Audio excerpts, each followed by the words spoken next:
ఎందుకో మన శక్తి బలహీనపడుతున్నట్లు అనిపిస్తుంది నిహారిక. నేను రోజు సాధన చేస్తూనే ఉన్నాను గురు ఆది. కాని శివగామి ఇంట్లో ఓటమి ఎదురైన దగ్గర నుంచి నాకు అంతకు ముందు ఉన్నంత శక్తి ఉన్నట్టు అనిపించడం లేదు. ఆ దైవశక్తితో పోరాడాల్సొచ్చేసరికి నీలోని శక్తి కుంగిపోయింది. దాన్ని మళ్ళీ యథాస్థితికి తీసుకురావాలి. అన్నా, కూర్చో. ఏమైంది? రావణ్ జైలుకు వెళ్ళిన విషయం నీకు తెలుసా?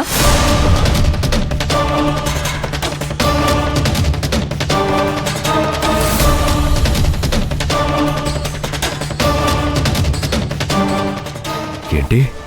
అవును, ఆ రావణ్కి కోర్టులో యావజ్జీవ కారాగార శిక్ష పడిందని జడ్జిమెంట్ వచ్చింది. చాలా కేసుల్లో రావణ్ణి ముద్దాయిగా కోర్టు నిర్ణయించింది.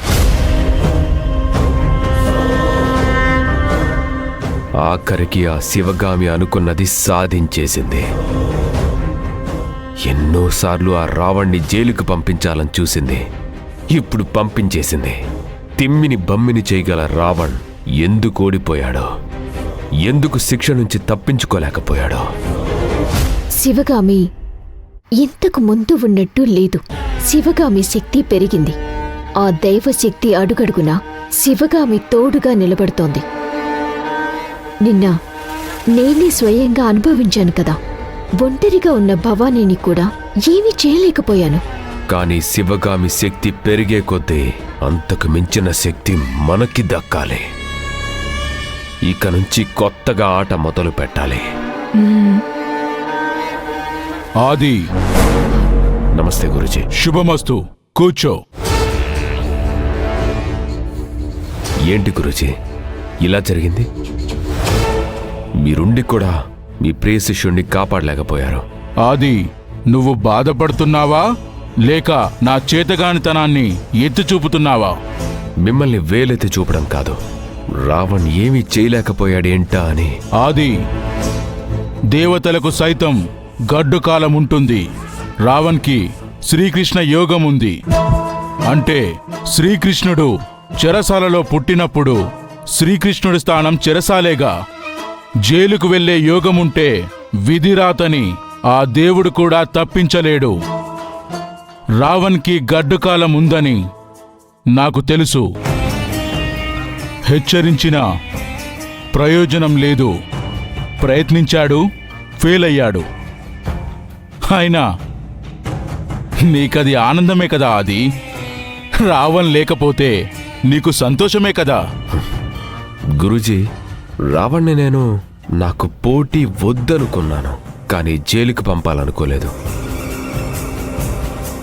అదే చేసేవాణ్ణైతే మీరడిగిన వెంటనే రావణ్కి సాయం చేసేవాణ్ణి కాదు.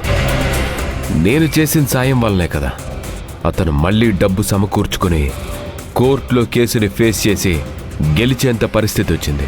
కానీ ఆఖరి నిమిషంలో దెబ్బతిన్నాడు. ఆయనకి సపోర్ట్ చేసిన పోలీస్ ఆఫీసర్ కూడా చివరికి ఏం చేయలేకపోయాడు. ఆది, నీకు చెడ్డ కాలం మంచి కాలం ఉంది. మనం అనుకున్నట్లు జరిగితే ప్రపంచం మొత్తం మన ఆధీనంలో ఉంటుంది. విధిరాతలో ఎక్కడో మనకు తెలియని ఒక మెలిక ఉంటుంది.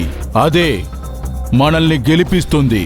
ఒక్కోసారి అదే మనల్ని పడగొడుతుంది. ఆది, సరే చూద్దాం, ఏం చెయ్యాలో ఆలోచిద్దాం. నేను శివగామితో పోరాడే సమయం వచ్చింది. ఇప్పటికే ఎదురుచూపు ఎక్కువైంది. అవును, ఇప్పుడు ముఖాముఖి అంతే.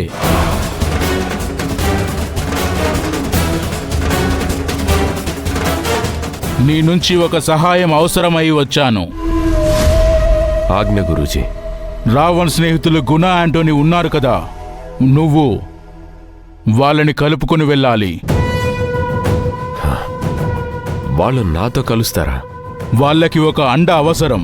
నువ్వు మాత్రమే వాళ్ళకి ఒక నీడనివ్వగలవు. వాళ్ళు నా దగ్గర నమ్మకంగా పనిచేస్తారా? జాగ్రత్తగా ఉంటారా? కావాలంటే నువ్వే పరీక్షించుకో. సరే రమ్మనండి గురూజీ. సరే.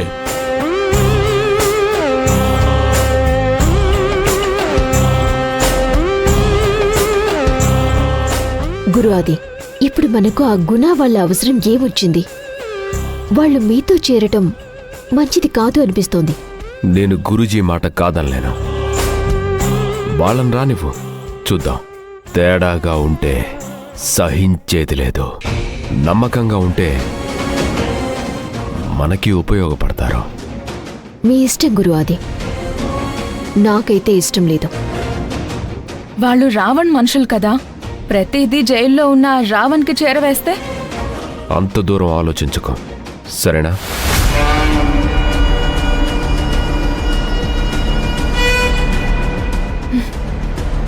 ఇదే గురు ఆది బలహీనత.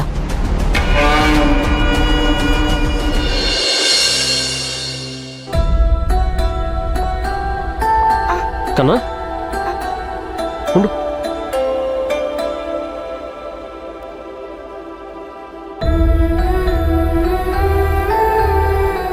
ఎలా ఉంది కన్నా? కొంచెం నొప్పిగా ఉంది నాన్న, కొన్ని రోజుల్లో సెట్ అయిపోతుంది. పెద్ద డాక్టర్ మరి చెప్తున్నావు. అర్జున్ తీసుకో. లక్ష్మణ్ ఇచ్చేది కదా, ఎందుకు ఈ పని నువ్వు చేస్తున్నావు? తను వేరే పనిలో ఉంది. పాపం ఒక్కతే ఉంది కదా, తనకి శ్రమ కూడా ఎక్కువ అవుతుంది. అందుకే ఎవరినైనా తనకి సపోర్ట్గా పెట్టాలి. ఆ సుజాత ఎందుకు ఇలా చేసింది? ఏం జరుగుంటుంది అసలు? నాకు తెలిసేదో పెద్ద సమస్య అయి ఉంటుంది. సమస్య కాదమ్మా, ఇంకెప్పటికీ సుజాత ఆంటీ రాదు. ఎందుకు?